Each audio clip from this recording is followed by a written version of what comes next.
मेरे माथे की बिंदिया सजाए रखना। कान्हा हमको सुहागन बनाए रखना।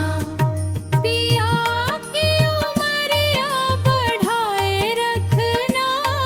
कान्हा हमको सुहागन बनाए रखना।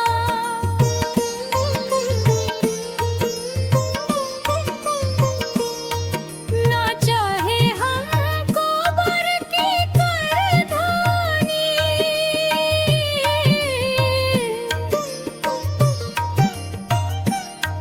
ना चाहे हमको कमर की करधानी।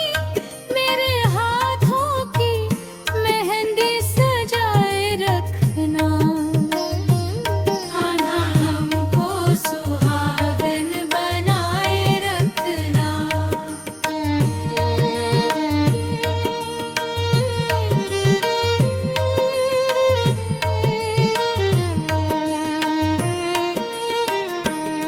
ना चाहे हमको